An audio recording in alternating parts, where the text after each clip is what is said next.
C'était horrible, tu as cette sensation d'arriver sur scène, quoi. Les gens, ils ont payé pour toi, bah, vas-y, fais-nous rire. Et là, je suis ouah. La première fois, la nouvelle scène, moi, je rentrais par le fond de la salle, donc pas le devant, j'arrivais pas directement par la scène.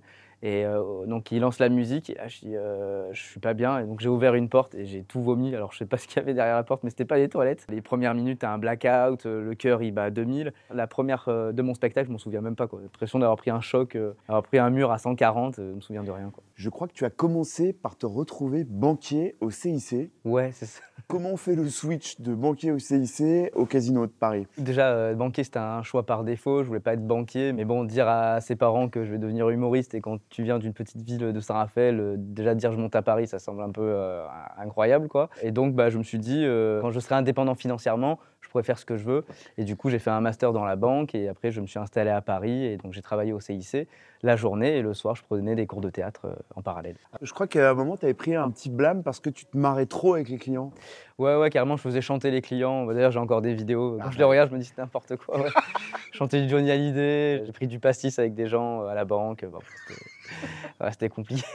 C'est trop drôle. Petit apéro, petit apéro avec les clients et ça, ils n'avaient pas aimé, quoi. Donc 2020, je crois que tu arrêtes complètement la banque. C'est la banque qui m'arrête, Ouais. parce que j'inverse les billets dans les distributeurs. Du coup, comme j'avais eu plusieurs blâmes, je me fais licencier. Pour de vrai? Ouais, pour de vrai, ouais. Et en fait, je commence à faire des petits boulots et à côté, je commence à faire des vidéos et ça commence un petit peu à marcher. Je fais entre 50 et 100 000 vues, ce qui était énorme pour moi à l'époque. Et en fait, je trouve un peu ma patte. Je vais dans des magasins style Emma, Nature et Découverte. Bon, par contre, le jour où t'achètes ce genre de pompe avec madame et la glacière sac à dos, bon, là, c'est que c'est finito, hein. Je veux dire qu'à la baraque, ça congèle du pain. Et là, bam, confinement. Donc, j'étais dégoûté. Donc, on fait le confinement en Bretagne chez mes beaux-parents.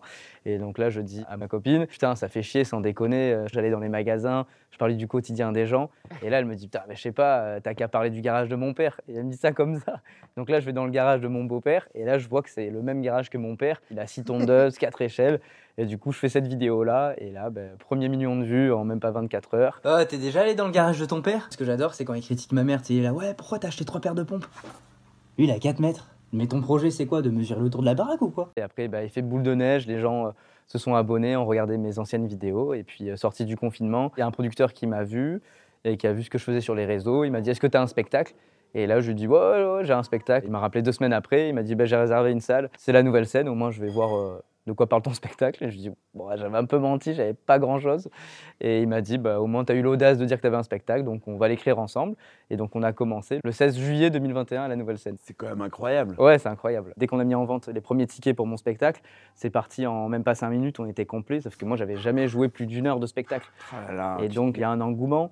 Et donc, t'as pas le droit de te planter. Et puis, tu sais, entre on aime les vidéos et on t'aime sur scène, c'est complètement différent. Et moi, j'ai eu de la chance que directement sur scène, ça a plu. C'était pas une pression d'être à l'arrière de la voiture quand les parents conduisaient?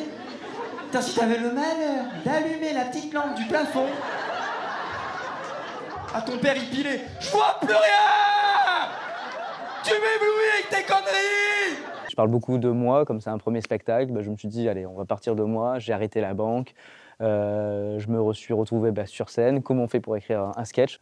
Du fait que j'emménage avec Moumoun, qui au fil du spectacle devient ma femme. Moi j'ai de la chance parce que ma copine, elle fait de la décoration do it yourself. Elle a une super idée pour l'appart. Elle m'a dit, on va pas dormir sur un lit. On va dormir sur des palettes. Idée du siècle, hein. L'autre jour je suis arrivé au théâtre. Ils m'ont dit courbature, sport. Non, des échardes dans le cul, tout simplement. Et du coup, je raconte ça, la relation qui évolue avec mon grand frère. Je suis parrain de ces 2 pépettes. Il est trop bien ce statut parrain-marraine. T'as vu, t'as tous les avantages d'être parent sans les désavantages.